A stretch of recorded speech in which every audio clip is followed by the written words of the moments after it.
भव्य आयोजन के लिए आप सभी साधुवाद के पात्र हैं। बाहर से ही मन आते ही एकदम प्रसन्न हो गया। मैं आज कई बातें बताऊंगी जो चौंकाएगी, और इसीलिए साक्ष्य में मैंने पिछले 3-4 साल से ये एक रिवाज सा बना रखा है कि मूल स्रोत साथ लेकर चलती हूँ। स्वदेशी का मायने क्या हो गया है 1992-90 से कि भाई जो विदेशी कंपनी बनाती है विदेश से भले ना आए, कंपनी अगर विदेश में रजिस्टर्ड है, भारत में भारतीय सामान सब कुछ भारत है का है, बनाती है और लाभांश अपने यहाँ ले जाती है, तो हमको उसका प्रयोग नहीं करना है, हमको किसी भारतीय वस्तु का प्रयोग करना है। ये लड़ाई तो लड़ी जानी थी बहुत पहले। ये लड़ाई तो शुरू होने के पहले ही हम हार चुके थे। 87 में मेरी एक पुस्तक आई थी रूट्स ऑफ अंडर डेवलपमेंट, जो कि संघ में बौद्धिकों में बहुत प्रयोग किया। रज्जू भैया ने, पूजनी सुदर्शन जी ने, ठेंगड़ी जी ने, डॉक्टर मुरली मनोहर जोशी ने। उसमें मैंने तभी कहा था कि एशिया में क्या होने वाला है। फिर 90-91 में एक पुस्तक दी थी दृष्टि दोष तो विकल्प कैसे। उस समय भी मैंने कहा था ये एक फिजूल की लड़ाई है, हारी हुई लड़ाई है। लेकिन एक लड़ाई और उपस्थित है हमारे सामने, जिसको जीतने की प्रबल संभावनाएं वैश्विक रंगमंच पर दिखाई दे रही हैं। उसकी तरफ उन्मुख होइए। लेकिन मुझे कहने में कोई खास संकोच नहीं है कि इसके प्रति राष्ट्रवादी संगठनों में कोई विशेष जागरूकता नहीं है। फिर भी अब मैं अपना मूल विषय शुरू कर रही हूँ। स्वदेश और स्वदेशी के संदर्भ में भारत वैश्विक रंगमंच पर एक महा आर्थिक शक्ति के रूप में 1990 से उभरना शुरू हो गया था। 1990 से अंतर्राष्ट्रीय अनेकानेक आर्थिक, राजनैतिक, वित्तीय संगठन इस विषय में चर्चा 1990 के बाद करने लग गए थे। 20वीं शताब्दी के शुरुआत में और द्वितीय विश्व युद्ध की समाप्ति तक दो महाशक्तियां कहीं सुनी जाती थी, इंग्लैंड और फ्रांस। जर्मनी के द्वारा पिटने पर उनके समूल नाश से बचाने वाले हम भारतीय सैनिक थे। प्रथम विश्व युद्ध में 15 लाख गए थे, द्वितीय विश्व युद्ध में 25 लाख भारतीय सैनिक गए थे, और उनके शौर्य के कारण इंग्लैंड और फ्रांस को जर्मनी के जबड़े से वापस निकाला जा सका था। सेकेंड वर्ल्ड खत्म होते होते ये दोनों किस कोने में चले गए पता नहीं, और किसी कोने से दो नए देशों का नाम क्षितिज पर उभर आया, यूनाइटेड स्टेट्स ऑफ अमेरिका और यूएसएसआर। ये दोनों यूरोप के और दुनिया के बैक वाटर में थे। 1945 के पहले आप कुछ भी पढ़िएगा तो इन दोनों का नाम नहीं है। यूएसएसआर सिख है और यूएसए कहीं गिनती में नहीं है। जापान पर्ल हार्बर पर पिटाई कर रहा है, उसके बावजूद लड़ाई में नहीं आया। फिर 3-4 बार पिटाई किया, मजबूरी में यूएसए सामने आया। और 70s तक 70s में बात शुरू हो गई, 80s में बड़ी दमदारी से कि भाई ये अमेरिका और रूस तो नीचे उतर रहे हैं, दो नई महाशक्तियां आ रही हैं, जापान और जर्मनी। पहला 40-45 साल पिटा के भारत की सहायता से जिंदा रहने वाला, 45 के बाद खड़े होने वाला, 70-80 में उतरने लग गया, 80 में जापान जर्मनी की चर्चा होने लग गई, और अचानक 1990 में चर्चा होने लग गई भारत और चीन की। भारत में आपने 25 साल पहले ये चर्चा सुनी थी? नहीं सुनी थी, किसी ने नहीं सुनी थी। किसी एकेडमिया, किसी मीडिया ने वो बात जो विश्व में चर्चा हो रही थी उसका, जैसे कहते हैं ना, कॉग्निजेंस लेना, बाहर के हल्ले को नोटिस करना भी नहीं किया। अब ये एक पुस्तक आई है 7-8-10 साल पहले, world economy, Angus Maddison, Maddison mad से मेडिसन आप लोग को याद रहेगा, मैडिसन स्क्वायर में मोदी जी गए भी थे, और एंगस मैडिसन, ये किताब बहुत महत्वपूर्ण है। ये कहता है, ये एक तो काम कर रहा है 2000 साल का ऐतिहासिक आर्थिक आंकड़ा दे रहा है। मैं इस किताब को यहाँ लेके क्यों चली आई? ये किताब OECD का स्पॉन्सर्ड प्रोजेक्ट है। OECD क्या बना है?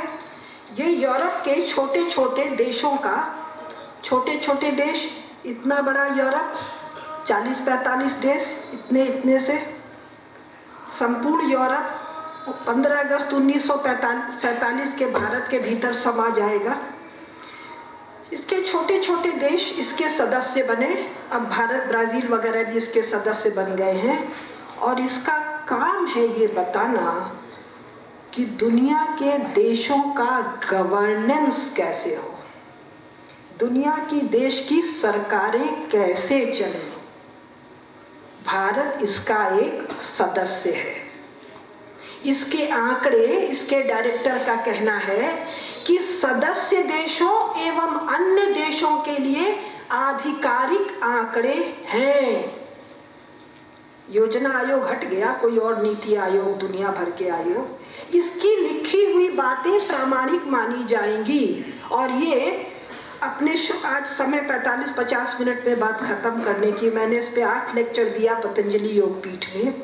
ये खुद कह रहा है, अलग टप्पू मैंने काम किया है, मेरे पास आंकड़े वाकड़े नहीं है। फिर भी ये क्या कहता है? ये कहता है कि भारत, पेज नंबर 263 नोट कर लें आप लोग, एंगस मैडिसन का page number 263, table number B20,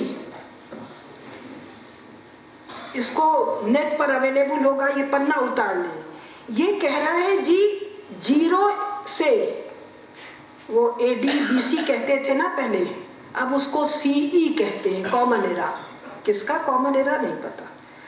तो 0 से अभी हाल तक भारत दुनिया का सबसे धनी देश है। स्वदेश और स्वदेशी पर तुरंत आ रही हूं, लेकिन कौन सा भारत? 15 अगस्त 1947 का, नेहरू, गांधी और माउंटबेटन का दिया हुआ भारत? कहीं नहीं कहता है। यह भी नहीं कहता है कि 13 अगस्त 1947 वाला भारत, यानी पाकिस्तान, बांग्लादेश, भारत। यह भी नहीं कहता है 1921 वाला भारत, अफगानिस्तान, पाकिस्तान, भारत, बांग्लादेश, बर्मा, नेपाल का बड़ा हिस्सा, श्रीलंका। ये तो आप लोग के ध्यान में आ जाएगा। काबुल, कंदहार भारत के हिस्से हैं। कब से हैं? कम से कम महाभारत काल के और पहले से हैं। गांधारी, हर्षवर्धन का राज्य, महाराज कनिष्क का राज्य, महाराज रणजीत सिंह का राज्य, और अंग्रेज तक टैक्स ले रहे हैं। भारत दुनिया का सबसे धनी देश कल तक, इसके अनुसार भारत दुनिया का सबसे धनी देश है 1870 तक। इसके अनुसार, एंगस मैडिसन के अनुसार, आधिकारिक आंकड़े के अनुसार, इसको छपे, पहले छोटा छपा फिर बड़ा छपा, 10-15 साल हो गया। कभी सुना आपने? कभी सुना था? नहीं। 1870 तक भारत दुनिया का सबसे धनी देश है। इसके अनुसार 12.2% टोटल GDP में इसका कंट्रीब्यूशन है। अब GDP तुमने कैसे निकाला जी? तुमको सारा कमोडिटी का, सारे प्रोडक्शन का वॉल्यूम पता था क्या? वॉल्यूम का डॉलर, पाउंड, रुपया में दाम निकाला क्या? कठिन विषय, इसमें हम नहीं जा रहे हैं, शुद्ध बेईमानी है। फिर भी इसके अनुसार 1870 तक। लेकिन कौन सा भारत ये नहीं कह रहा, जो मेरा आज का विषय है, स्वदेश और स्वदेशी।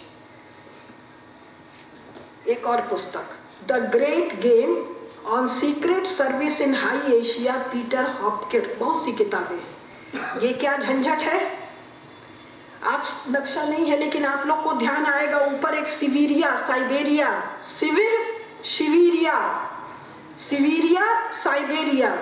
इटली वालों को आदत है स्त्रीलिंग में बुलाने का, हम भी तो भारत माता कहते हैं।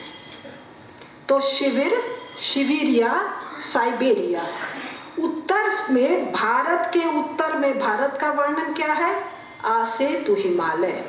ये कहीं पढ़ा है हिमालय के दक्षिणी ढलान से भारत शुरू होता है? नहीं पढ़ा है ना। समरकोट, ताशकंद,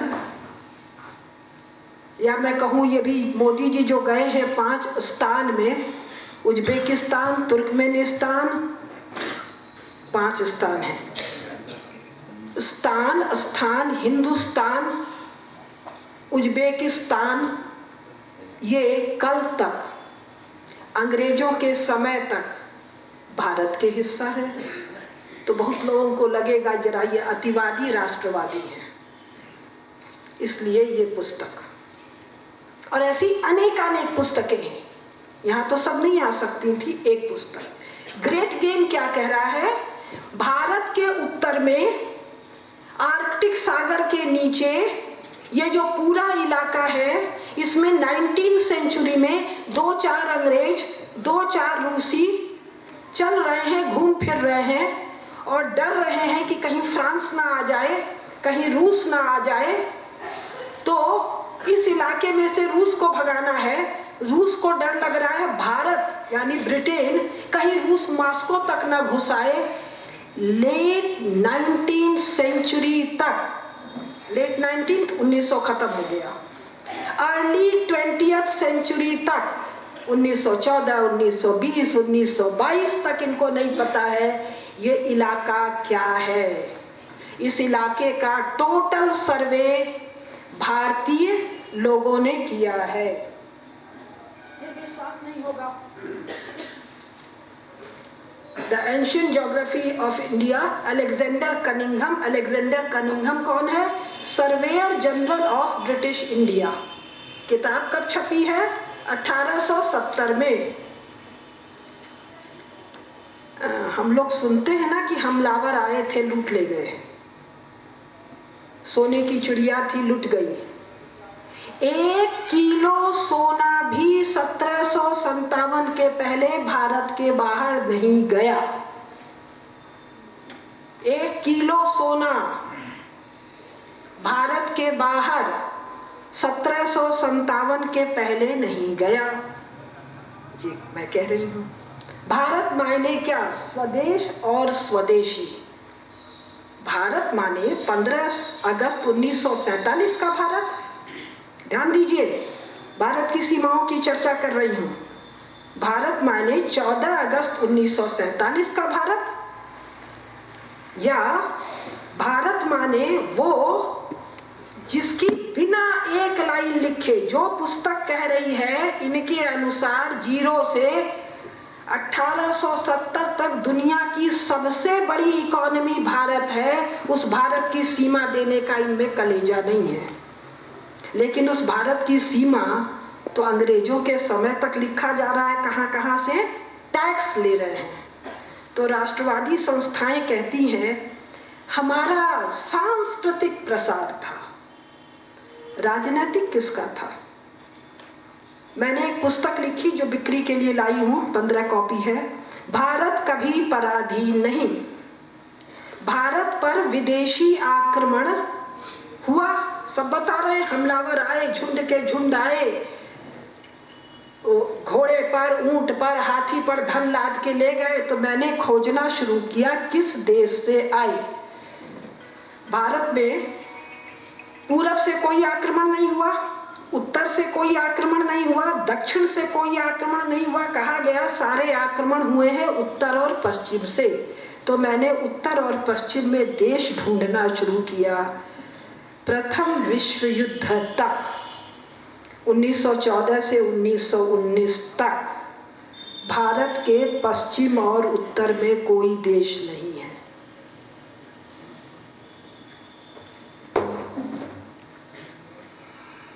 ये मुझे पता चला 2012 में पतंजलि योगपीठ में बैठकर। ये भारत के हर व्यक्ति को पता होना चाहिए, लेकिन जो खोज रहा है उसको कब पता चला? आज से 3 साल पहले।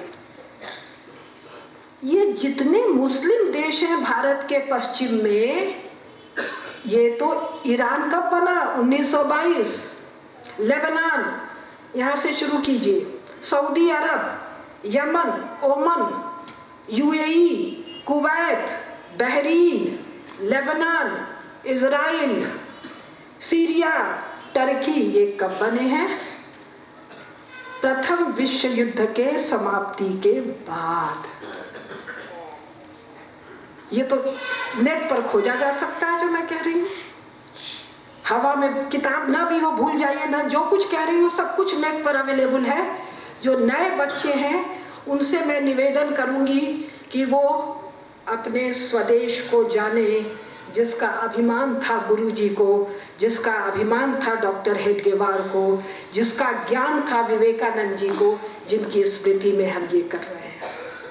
भारत के साधु संत संपूर्ण इस विराट भारत में कल तक लगातार तीर्थ यात्राएं कर रहे हैं।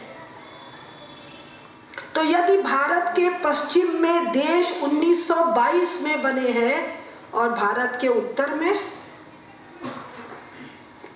ये तो 90 के बाद बने हैं, सोवियत रूस के टूटने के बाद 5 स्थान, ठीक है, ध्यान आ गया। और स्वयं रूस कब का है? रूस एक देश के रूप में कब आया है? 150, 200, 250 साल पहले। ठीक, अब एक नई बात मैं कह रही हूँ। भारत दुनिया का सबसे बड़ा स्वाभाविक राष्ट्र है। कौन सा भारत? 15 अगस्त 1947 के 16 अगस्त 1947 का भारत। इतना बड़ा से इतना छोटा भारत दुनिया का सबसे बड़ा स्वाभाविक राष्ट्र है। क्षेत्रफल की दृष्टि से 5 इससे बड़े हैं। यूएसए कब बना? कल। अस्वाभाविक राष्ट्र है। यूरोपियन स्टॉक के लोग गए, वहां रहने लग गए। नेशन स्टेट के रूप में 200-250 साल भी नहीं है इसका। भारत से 16 अगस्त 1947 से बड़ा भारत, भारत से अधिक क्षेत्रफल यूएसएसआर की है। कब का है?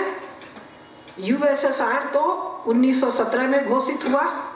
ये जो पूरा सिबेरिया, साइबेरिया का इलाका है, ये तो रूस को 20वीं शताब्दी की शुरुआत में पता ही नहीं था। देश का हिस्सा होना तो दूर की बात है। कीव जो अब यूक्रेन में चला गया, नक्शा जरूर देखिए। कीव की नदी पर जो शक लोग आते थे, शक, सीथियंस, शक से कोई स्मृति आ रही है आपके यहाँ? कौन सा संवत चलता है?